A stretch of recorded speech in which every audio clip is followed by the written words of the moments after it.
کیا آپ جانتے ہیں کہ ہمارے پیارے نبی حضرت محمد صلی اللہ علیہ وسلم نے کن کن عظیم خواتین سے نکاح فرمایا؟ یہ صرف نکاح نہیں تھی بلکہ امت کے لیے ایک بہترین مثال، حکمت اور رحمت کا پیغام تھی۔ آئیے آج ہم مختصر اور خوبصورت انداز میں جانتے ہیں۔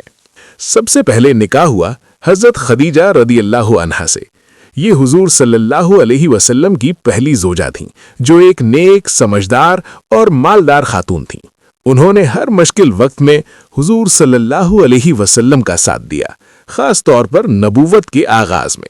اس کے بعد حضور نے مختلف ازواج سے نکاح فرمایا، جن میں شامل ہیں حضرت سودا رضی اللہ عنہا، حضرت عائشہ رضی اللہ عنہا جو علم اور حدیث میں بہت بلند مقام رکھتی ہیں، حضرت حفصہ رضی اللہ عنہا، حضرت زینب بنت خزیمہ رضی اللہ عنہا، حضرت ام سلمہ رضی اللہ عنہا، حضرت زینب بنت جہش رضی اللہ عنہا، حضرت جویریہ رضی اللہ عنہا، حضرت ام حبیبہ رضی اللہ عنہا، حضرت صفیہ رضی اللہ عنہا، حضرت میمونہ رضی اللہ عنہا۔ یہ تمام ازواج مطہرات کہلاتی ہیں اور قرآن میں انہیں امہات المومنین یعنی مومنوں کی مائیں کہا گیا ہے۔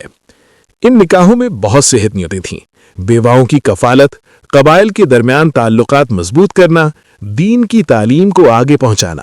نبی کریم صلی اللہ علیہ وسلم کی ازدواجی زندگی ہمیں صبر، محبت، ذمہ داری اور حسن سلوک کا درس دیتی ہے۔